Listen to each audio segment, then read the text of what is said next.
mean, I just would really advise anybody that's opening and doesn't know anything about business to look at their Small Business Development Center. I've read some business books and they just don't make sense to me. Like they're all talking about these businesses that are aimed at growing and they want it to the world. And that's not at all what I want to do. That's interesting. So it's hard not to, once you're an entrepreneur, it's hard not to then think about what's coming next. When I was working for the hospital system, I wasn't growing. I was not growing at all.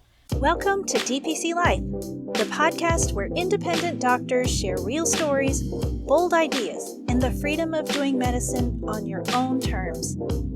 I'm your host, Dr. Ann Gonzalez, and together we'll explore the wins, the struggles, and everything in between. Let's dive in. Right, today I have with me Dr. Melissa Boylan. She is the owner and founder of Noreta Family Medicine in Columbia, South Carolina, and that's where where I went to residency. So I know how hot it is there in the summers. Definitely. Yes. So I'll let you take it away. Tell us about how you got into DPC. So I worked for a hospital system right out of residency here for about 10 years, and there actually was a day in which I started to consider other options. So I don't know that I've really talked about this day before, but it was the day that our office was going live on a new EMR. And the night before, the University of South Carolina's men's basketball team had made it to the Final Four for the first time, I think, ever. And so we went to bed that night, all happy and everything. And we woke up in the middle of the night and there was smoke in our house. And it was, my husband woke up. He was the one that woke up. And he jumped out of bed and went outside. And it turns out that our pine straw in the backyard was on fire. So that was the morning that we went live on the EMR. And I walked into my office, tired. But then, the go live was just a disaster.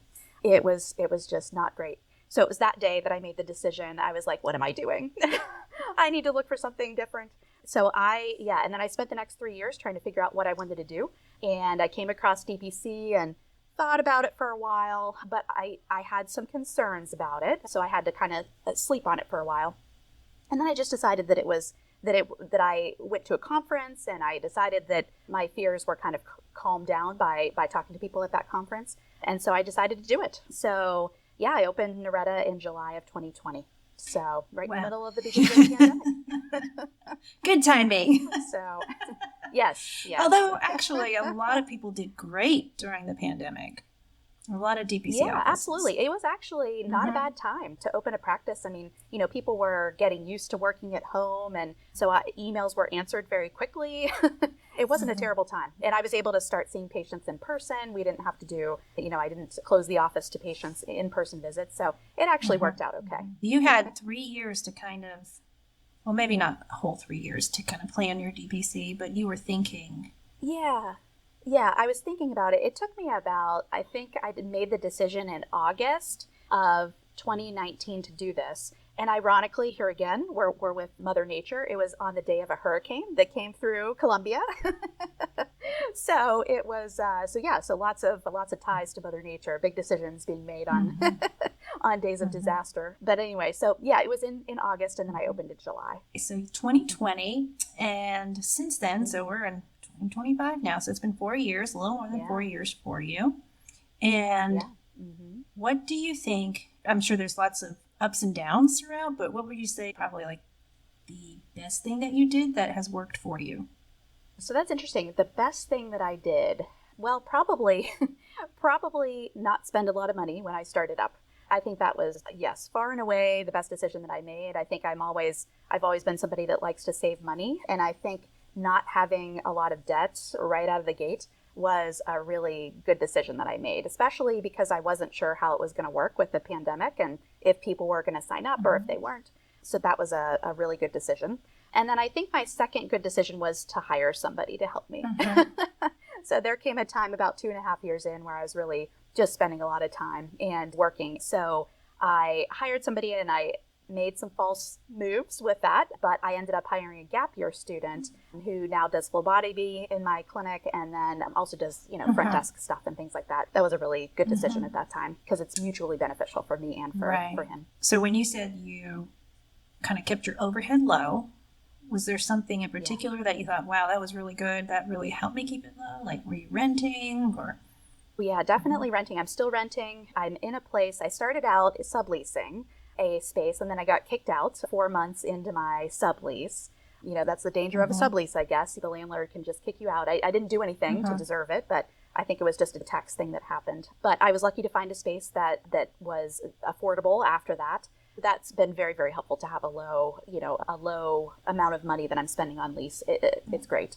And yeah, when I was opening my practice, of course, I had nothing else to do during the pandemic, but I priced out everything. I priced out my 2x2 gauze pads. It was absolutely everything. So I took the time to do it, and it really, I think it really paid off right from the beginning. So. Did you have a business plan? Yeah, so that's another interesting story. So I, made the decision to do this in August of 2019, and it just so happened that there was a small business competition that my alma mater was putting on for people who had innovative ideas. And so I thought, well, what the heck? Let me go ahead and enter that. And with that, I had to put a business plan together. So I had to do a Shark Tank pitch, a video pitch, and then a business plan. And this is, I just would really advise anybody that's opening and doesn't know anything about business to look at their small business development center in their town or in their city, because they helped me so much. I was very fortunate to get a consultant who was very interested in DPC. So he spent hours and hours and hours with me. It was amazing. It was I'm so lucky to have had him. And so he helped me do my business plan, get my budgets set and everything. So it was very helpful to enter that competition because I'm risk averse. And so doing the small business competition was the only thing that kept me on track. Otherwise I would have been floating in the ocean, But it gave me a timeline, gave me deadlines, and so I just progressed through it. And it was, one of the best choices I made. That is fantastic. Yeah, it just made you accountable to do everything that you had to do. Right, exactly. Yeah, all those things that I just had no idea what they were. Like I had no idea how to write a business plan. But thankfully, because I had a deadline, I took the steps to, get some help with it. And so it worked out. I didn't progress in the small business competition, but that wasn't really my goal anyway. It was just to have some accountability. Yeah, like you said. So for the competition, did you have to come up with an elevator pitch? Yes. Do you remember it? Yes, I did. Oh gosh, I was just talking to my husband. So our Noreta, my practice's 5th anniversary was actually in July. And we were just talking about that. Oh my gosh, it was so homemade. I remember I borrowed a friend to come over. And so my husband and our friend, they wore t-shirts that said friend number 1 and friend number 2. And it was so cute. And it was a conversation between them about how, friend number 1 couldn't get into their doctor and friend number 2 was a DPC patient. So he was talking about how he could, and so that's how the elevator pitch went, and it was a lot of fun to put that together. So that's really cute. Maybe someone else out there is going to take that idea and use that for their marketing. That's fine. I'm fine with that. I have friend number 1 and friend number 2 t-shirts that I can lend. So that's cute. Yeah, you can find those on Etsy. I think I had, like the thing 1, thing 2. So I have 3 kids, and 1 year for Christmas, they were thing 1, 2, 3. That's so cute. I still have the shirts. Oh, nice. That's great. They don't fit anybody, but Right. Yes. But it's a nice memory. Yeah. So, and I just wanted to say the small business centers that you were talking about, they're usually in community colleges a lot of times. And also another thing that's really helpful, and I don't know, did you use or go through SCORE, SCORE? No. I can't remember if they're actually hooked up with the small business center near us, but it's an organization that helps kind of new business owners and gets you hooked up with mentors who have been in business for years and years. And it's either free or very low cost. They do a lot of webinars online and programs. So for anyone starting out, that's a great resource. So both of those two. Yeah, that's great. Gosh, I might take advantage of that. You actually can. Because I still get emails from them, and they do in-person talks. And so I don't know if they just do them in bigger cities. So probably they do some in Columbia. Okay. The one that was close to me was in Asheville, so it's an hour away. And then they do webinars, and they're free. Okay. Yeah. Mm-hmm. Oh gosh, well that's really good to know. That's a great resource. Yeah, because that is something that I still can work on, is sort of my business sense. Like that's something that I'm so used to being focused on patient care and not paying attention to the business side. I mean, now obviously I have to, but I'm still learning. I mean, my gosh, there's so much to learn when it comes to running a business. Although you don't have to know it all up front. So no, it's very learnable. Yeah, you can learn. I mean, everyone else had to learn at some point too that does business. So you can learn it too. Yeah, exactly. The business part, do you like it, enjoy it, hate it? What do you think? Oh gosh, I would say that it's not my favorite thing. Because my brain doesn't work that way, I'm more focused on having a mission-based and service-based practice. So my goal is not to make a lot of money. And I know that everybody's different. So some people do want that, and that's fine. And my goal is just to kind of make a living from this and prove that this is a sustainable way of practicing. And the other problem, I was talking with somebody about this recently, is I've read some business books and they just don't make sense to me. Like they're all talking about these businesses that are aimed at growing and they want it for the world. And that's not at all what I want to do. So I just want the nuts and bolts of how to run a business, make sure that I'm planning for the future and ups and downs and things like that. So I wouldn't say that business is my favorite thing to do. I mean, I like to be organized. So like bookkeeping is fine. I do that myself. But, it's not my favorite thing. Yeah, understandable. Yeah, the bookkeeping is hard. I think it's a... Yeah, I mean, it can take time and, Definitely. So you're 5 years in. So in that 5 years, you said the low overhead was really good. Good call. Mm-hmm. What would you say if you had to go back and start all over again? Is there something that you would have done differently or just not done at all? That's an interesting question. Well, yes. So I'm coming up against this now. So 5 years in. First of all, I had some stops and starts with lawyers right out of the gate. There was one that told me that I shouldn't open. And then they dismissed me as a client, which was kind of interesting. You got fired? And then the second one charged me too much money. Yeah, I got fired. Before I even opened my business. Yeah, that was strange. I think if I would have known more, I would have surrounded myself with professionals right from the get-go that I knew I got along with and that sort of had my same philosophy and that I knew would be there for me long term. Because now I'm having to kind of go back and say, okay, well, I'm looking for X, Y, or Z, and I don't really know that I want to go back to that professional that I used before. So I'm having to kind of start over again. So I think developing, just making sure that whoever you hire, I know everybody's like in a rush, whenever they're trying to open the DPC, but really making sure that your professionals that you're working with, your consultants are somebody that you jive with. That'd be something that I would probably do differently. That is, yes, that's a great point. A lot of people, when they start, try to keep it so bare bones and keep the overhead so low that they're doing everything themselves. Mm-hmm. And you've probably heard the saying, it's either you pay in time or you pay in money, right? Yeah, exactly. And you're trying... Mm-hmm. I'm finding that there's definitely a balance. You can find the balance. I mean, you don't have to go with the cheapest person. You can go with somebody and pay a little bit more, but the value you get more than you otherwise would. We were trying to do, save the money when we started. Mm-hmm. So we did a lot of stuff ourselves. And in retrospect, that's probably one of the things I would do differently. 100%. Mm-hmm. Because things like building your website. I mean, I enjoy computers, like I like computer stuff. I like the creative stuff. That's one thing is I think that's why I do enjoy the business part, because it's more of a creative thing. But now in retrospect, I'm like, God, how much time did I spend doing that? The website was somebody that I hired. I hired somebody to do that. And I'm so thankful that I did it because, I mean, it's still expensive. There's an upkeep cost that I pay every month, but it was just so worth it to have somebody do that because I don't know anything about SEO and all these things. And I do feel like my website has brought traffic to my practice. So that was something I was thankful for. But I did try and do a lot of things myself too. For sure. So let's talk about something I know that you've been working really hard on for the past couple of years. Dr. Boylan is in Columbia, South Carolina, and there are quite a few DPCs around you. I don't know how many in South Carolina, but there just seem to be a whole bunch of them.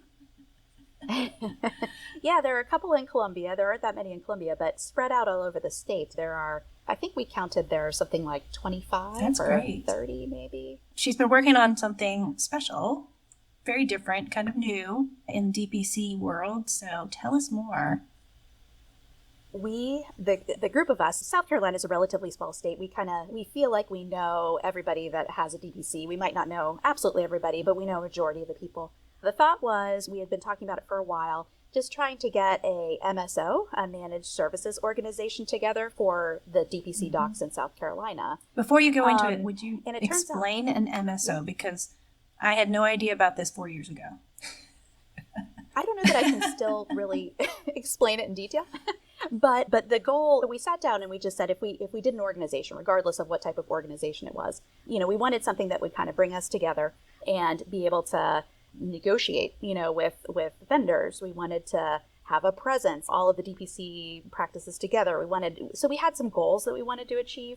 And so we started looking at an MSO, which is sort of an MSO is something that helps to manage your back office stuff. So it's kind of like having an administrator that will go and do all of the things that we are learning how to do as small business owners, but all of the administrative stuff. So we started thinking about putting that together, but now we're kind of wondering if that would be a piece of it, but maybe we actually are just looking at putting an association, together of DPC docs in South Carolina. So we're currently trying to decide, and we have a meeting tomorrow, actually, with a lawyer to try and decide what type of organization we're looking at starting. Yeah, so trying to decide what really is best structure for it. Yeah. I wrote down some things about reasons that we were looking to start this, and we realized that a lot of the DPCs in South Carolina have similar problems. One of those main problems is probably not exclusive to South Carolina, but it's vaccine access. That's a big problem across DPCs. So we wanted an organization to see if we could go and work on that. We also wanted to have something where we could be represented legislatively. So if at the time we were thinking we needed to pass a South Carolina DPC law, we don't have one on the books, but now we're thinking that with the new legislation that went through earlier this year, we may not need a law, which is kind of nice. But yeah, and then we just wanted something to help market our practices, increase public awareness of DPC in South Carolina. And then I think the big one was that with employers. So there are employers that we know across the state. We have some DPC owners that are very much focused on employers. And the problem is that they may have a few practices here, there may be a few practices there, but the employer may have employees everywhere, across the state or in multiple different locations. So how do we associate ourselves together so that we can share these employees of the employers, and and do it in a way that just makes our lives easier? And so that's not really something that's offered, but we feel like we could grow DPC more if we're able to do that. So that was one of our big sort of reasons why we looked into doing it. Yeah. So not only to support the current DPCs, but to really help advance the movement overall. Yeah. Exactly. Right. Exactly. So we'll see what happens with it. So we've been working on it for a while, about a year and a half. We've been having meetings, and we thought we were headed down the MSO road. And actually at the DPC Summit this year, I think the light bulb came on, and we decided that we may not need to go down that road, or we may want to try something different or have two different types of organizations, So it was a good light bulb to have turn on, because we were about to sign on the dotted line, so to speak. That close, huh? Yeah. Yeah, it was pretty close. Yeah. So So I think the only, fully formed DPC MSO is the one in, is it Pittsburgh? Dr. Gentili and Dr. Lynn? Yeah. Yeah, so they have I guess a lot of people know about it because they're, and kudos to them, my gosh, for spreading the word about their MSO. They've done some talks at the DPC Summit, so a lot of people know about them. I think there's another one in Georgia, and there might be one in Texas as well.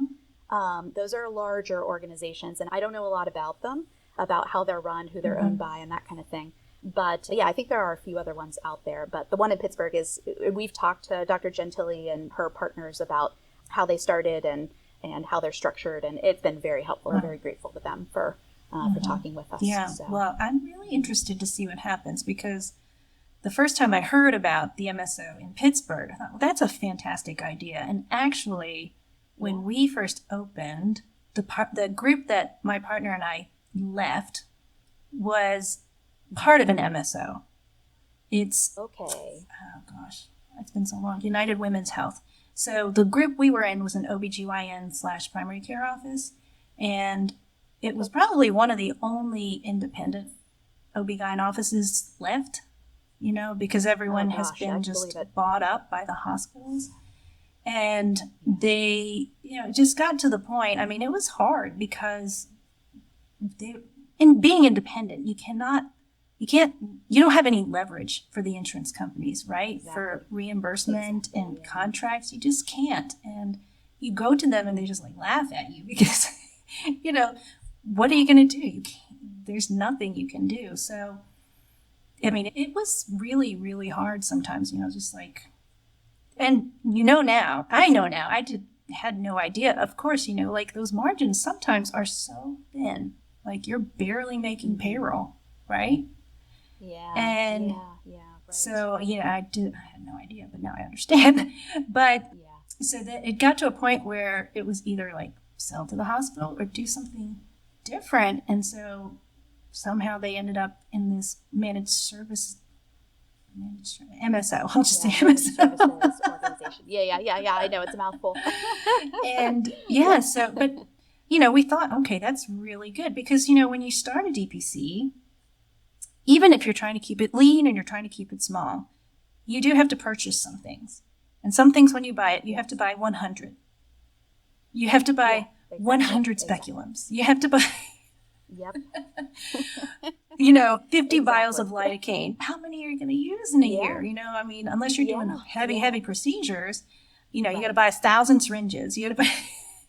And so we thought, okay, well, it would be really nice to have some sort of way to have this purchasing power so that you can buy in bulk, but then not have to have 100, extra things laying around that you're never going to use. It's going to expire at some point. Right, exactly. So so we kind of thought, that'd be really an interesting thing to look at.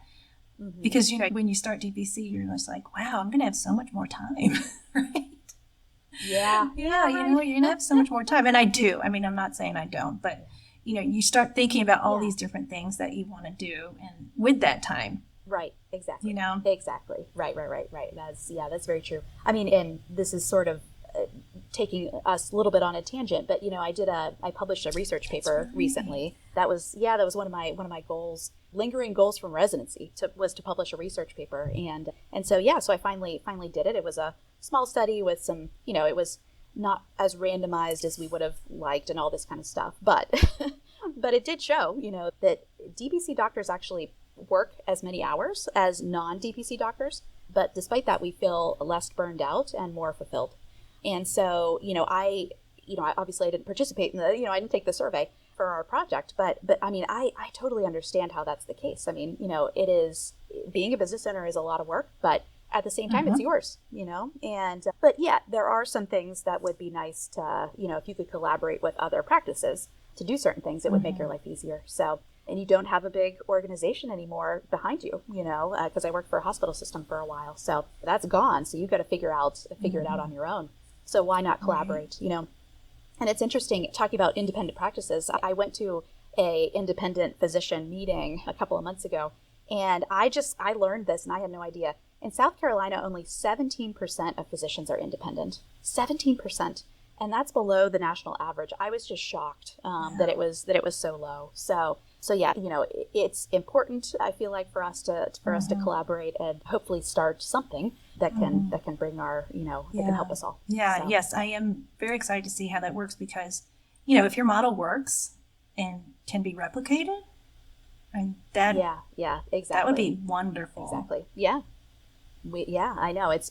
It'll be interesting to kind of see. We wanted to try to keep it South Carolina just to start for legal purposes. Who knows? I mean, I think that's what we're going to do. But I mean, it'll be interesting to see if it can grow or if we want it to grow or how it changes and evolves. And, it will be very interesting over time. So, yeah. I know you said something about legal because I'm in North Carolina. Yeah. I keep trying to glom onto this group. Yeah. No, absolutely. I mean, again, I think that's a question for our lawyer tomorrow, is to ask, like, how important is it that we keep to state lines, or can we expand it right out of the gate? I don't know. So I'll keep you posted. Thank you. That'd be nice. Yeah. Absolutely. So speaking of more time, right? Even though, you're working still a lot of hours, but you probably feel like you have more time. Yeah. What do you do with your extra time? That's interesting. So it's hard not to, once you're an entrepreneur, it's hard not to then think about what's coming next. I mean, I've been thinking, so my first couple of years in practice, it was just about figuring out how to be in practice. How is this going to work? How's figuring out the business side to some degree and that kind of thing. But now I'm to the point where it's like, okay, well, what is next? I want to evolve. I want to grow. So what's the next thing? So I'm debating between a couple of different things. I think I might have decided on something. I was deciding maybe to do lifestyle medicine or something else. But I think I might be looking into natural cycle tracking for women. So we'll see. There's a really nice program put out. It's called Facts for Fertility, I think is what it's called. So I think I might do that as my next training. But it's, with my extra time, I mean, that's what I'm doing. I feel like I'm just thinking about kind of what's coming next and that kind of thing. But yeah, my husband has been very busy during the past couple of years too with his job. So we love to go out and love to do things around South Carolina, love to check out festivals and go out to eat in new restaurants. We'll travel to another city to eat at a restaurant that's good. But yeah, we like to do those things too. So, yeah. And I have had time to craft for the first time in forever. So yeah, I hadn't done any crafting in years and years. And so I finally had time to do some crafting to make Christmas gifts for nieces and nephews and things. Yeah. So, what kind of crafting do you do? So the one I did most recently was punch needling, which is basically, I don't know if you know what it is, but it's like rug making essentially, but you do it by hand. And so it's really quick, and the final product looks pretty good. So yeah, I think that a lot of people that I know or have heard of, again, with the extra time, they're doing things that they used to do, before school, before medical school, or before kids, or something, and they have time to do that again, like people paint or ride horses, and so you have extra time. Yeah, that's very interesting. That's actually a tip that I give to people that are feeling lonely or depressed. In my practice, I'm like, well, what did you used to enjoy doing as a as a kid? Can you do that again? Can you pick that up again? So yeah, that's funny. So I'm moving out of my depression phase of my career. Hopefully not really depressed. Yeah, no, but sort of that unhappy, those last 3 years were very unhappy. Yeah. They were. I was not a happy. That was a long time to kind of be like, I'm out of here. Right. And it was too long. It was too long. Yeah, I wish I would have made the move a little bit earlier. But at the same time, everything happens for a reason. That's true. So, I think just about everyone who does DPC says, "Yeah, I wish I'd done this earlier." So yeah, exactly. Yeah, there's that. Yeah. But it gave me time to really appreciate this type of practice. So I feel like I had to hit my bottom before I started to climb out of it, before I was willing to take the risk to do it. I think that was the big thing for me. I really need to be sort of pushed off the cliff in order to make the decision. So I think I needed that significant unhappiness before I was able to make the decision. Are there any other DPCs around you, like in Columbia? Yeah, there are. So Dr. Victoria Leventis-Shue has a practice called Victory Family Medicine. And then Dr. Phoenicia Franklin has Living Well Family Medicine. So those are the two others. Now, Palmetto Proactive, who has some practices in the upstate part of South Carolina, they also have a branch office here in Columbia too. Those are the DPCs in the Columbia area that are pretty active. So Dr. Franklin, she's in a little bit of a different position, having taken over, a DPC practice, whereas Dr. Leventis-Shue and I both started ours from scratch. So it's interesting comparing notes. We go out to dinner every couple of months and kind of share notes and things. So it's been a good collaboration. Oh, that's great. Yeah, that you do have others to, just to talk with. And did you go? I mean, well, Dr. Franklin wasn't there yet when you started. Did you go to anyone's offices to check it out? Yeah. I did. Yeah, I'm trying to think. So there was a practice in Columbia at the time that has since closed. So I checked out that practice. I also shadowed at Palmetto Proactive. So Dr. Jerome II's practice I think I went to his practice in Spartanburg. Of course, he has a couple of them, but yeah. And then I'm trying to think. I feel like I went to one more office. But it was very helpful. I would recommend that to anybody that's looking at doing this, because it really gives you a feel of how that works. And so I have then opened my practice to anybody that wants to come and see it. But I find that what I'm focusing on is educating the students. So undergrad students, med students, residents come and do rotations with me. So I really enjoy introducing the idea to people. And, it's I don't want to say it's new enough, but it's not well known enough to still be useful and valuable, I feel like, to do that. So yeah, that's been really fun. I've really enjoyed it. You're grooming the next generation DPC doctors. Right. Yes. Yeah. That's right. I know. Get them in, introduce them now so that they know this is an option, because I certainly didn't know it was an option, and I never had the desire to open my own practice. So it just sort of grew out of necessity. Yeah. So no, if you'd asked me, even 5 years ago, I'd be like, no. Absolutely. I mean, I would have laughed at you if you had said that in 2025 I'd be 5 years into owning my own practice. I would have thought you were crazy, because you don't have any mentors that own their own practice, number one. And number two, I just didn't have a desire to do it. So that's interesting that you can identify definitely. with that. Yeah. So how do you get the students to come to your practice? Did you just go to USC and say, hey, I'm welcoming students?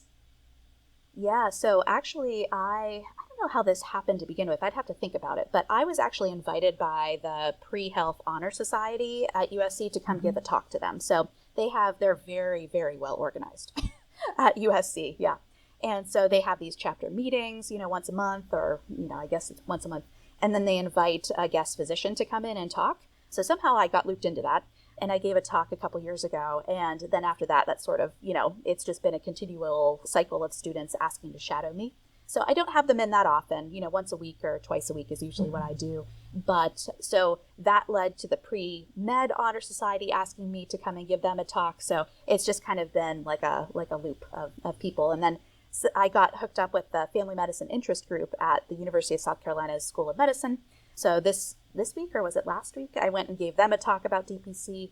And residents, of course, I'm still in the city where I did my residency. So, residents that are interested will come out and do a 2-week rotation with me, which is really fun. I really enjoy having the residents with me. So I teach them how to draw blood, which, we all know the secret about that. We're not really taught how to do that. But and I have them do all kinds of things that they wouldn't otherwise get a chance to do. So I really enjoy having the residents. So yeah, that's fantastic. So is that just kind of one of their elective rotations?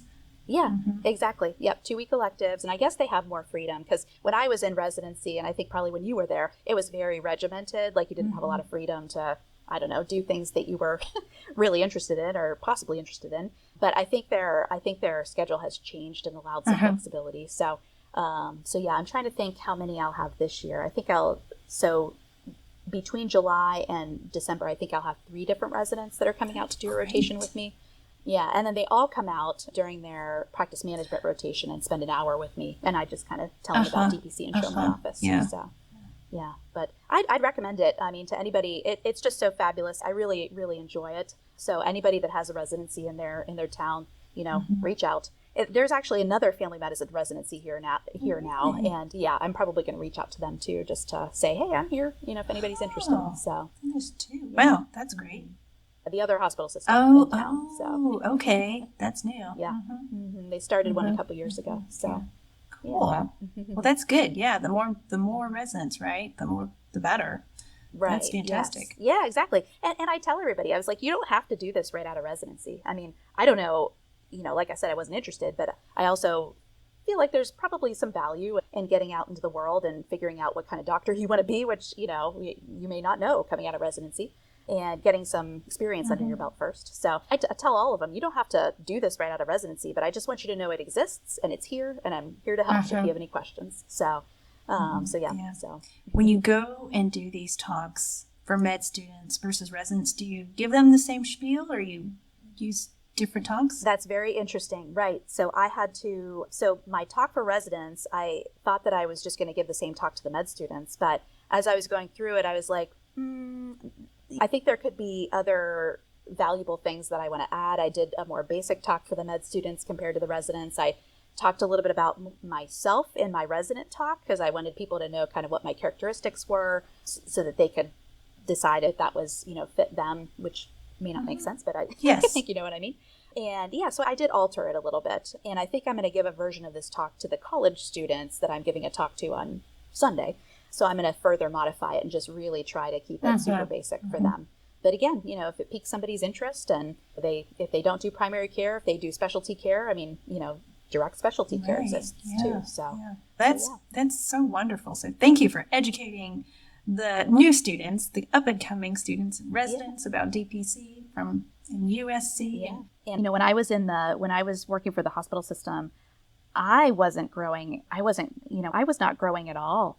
I felt like I was just doing the same thing over and over again, and I wasn't meeting new people. I felt so isolated in my big hospital system. And I feel like now that I have a DPC, not only do you have the small business community, but you also have other DPC doctors that are looking to share and learn and grow as well. And that's totally different than in the hospital system, right? Everybody just wants to keep head down.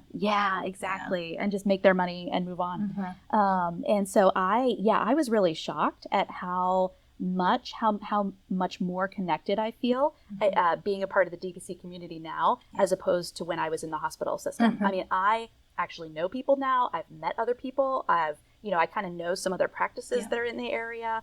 It was just mind blowing to me about how just opening this DPC practice actually grew my network. Yes. Yeah, so, absolutely. Yeah, it really, it just life, it's expanded my life, I guess, in a way. It's life expanding. Yes.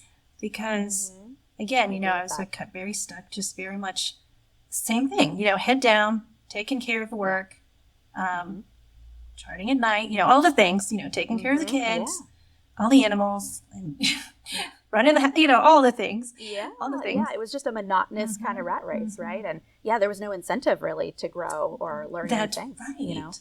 Yeah. Well, you're right. There is no incentive because at one point I thought I wanted to try and do POCUS. I wanted to learn how to do point of care ultrasound. Yes. And so I took a couple courses and I was like, okay, this is really cool. But number one, you have to get you got to get signed off on stuff. And where are you going to do that? Unless you learn it USC is amazing. They give people that pocket ultrasound first day. Yes. Mm-hmm. Yeah, I know the med students come out of there and they know what they're doing with a POCUS. Yeah. And it's so incredible. And so, I was like, well, okay, when am I going to take time off from my current schedule to go shadow an ER doctor who's probably not going to want me there or go to a radiologist? It just, and no one really cared. When I told, the higher ups, they were just like, what? We have radiologists for that. You don't need to be doing that. Yeah, I know, right. And I'm like, I'm not, for example, for DVT rule out, I'm not going to make the final call. Yeah. Right? But it just gives you guidance, right? So exactly. But that was one thing, no one, it would have been really cool to do. Yeah. Because we were in an OB-GYN practice. They do ultrasound all the time. Right, exactly. Mm-hmm. So, there's just no room for growth or incentive, like you said. Yeah. There's not. That's interesting. I've done more learning and growing because the other thing is that I feel like in terms of CME, that was the other thing. I felt like I just kind of got CME naturally. And when I was in the hospital system for whatever reason, I don't know. But now I actually have to seek it out, and that's actually actually been helpful. Mm-hmm. I've learned some things. Yeah. So it's good. But definitely, it's been life expanding. It's great getting to meet you and so many other DPC docs and the support. So we were just talking about the monthly call. You have the other Columbia DPC docs. So we have a North. Well, now it's going to be North and South Carolina call with you once a month. Dr. Catherine Locke in Asheville, she started this just monthly support Zoom call. And so we started, probably 4 or 5 months ago, and it was just like 3 or 4 of us, and the last one was 10. So it's a very nice supportive community just to talk about DPC topics. So so I look forward to seeing you on the call. Yeah. Well, thank you. I appreciate it. Well, is there anything else that you would like to tell our listeners? Maybe new DPC docs or people who are, call them DPC dreamers. Anything that you would want to tell them? I don't know. I would just say that if you're scared of doing DPC, that's normal. So just keep plugging away. I mean, if you really feel like your heart is in it, and I felt like it was what I was meant to be doing. I sort of just got through it and with some help, and you don't have to do it yourself, right? There are lots and lots of small business resources out there. So yeah, and I would recommend probably to go to the DPC Summit. Not that I'm plugging, the specific conference, but I mean, gosh, people are just so nice and willing to share, and it is just such a fabulous. I'm not a networker, I when I go to other conferences, like non-medical conferences, I'm like sitting at a table by myself because I just don't, I'm not a natural networker.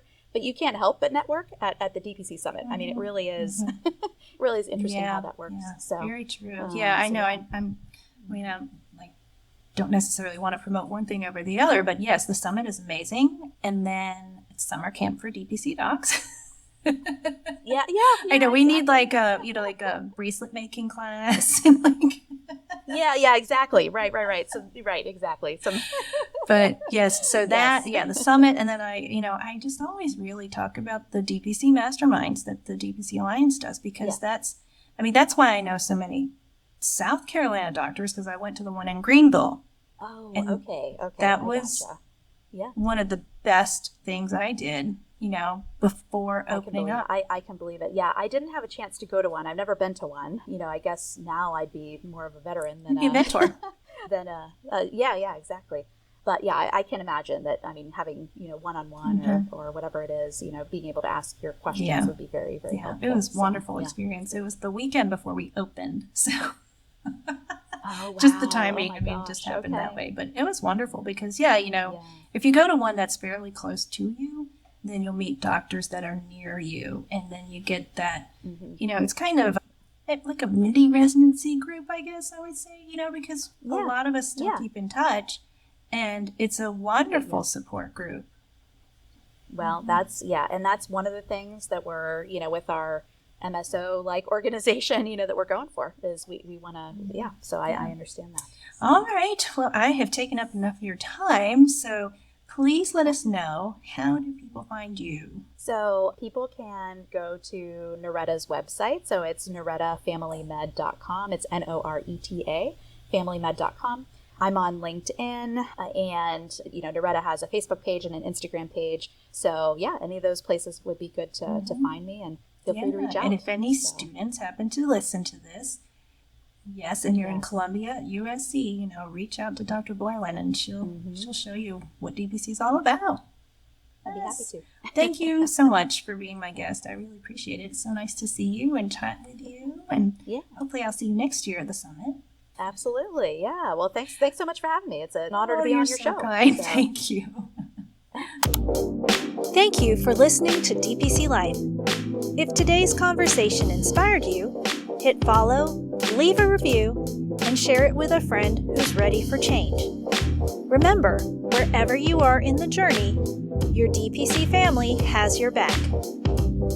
Until next time, keep building a practice and a life that truly fits you.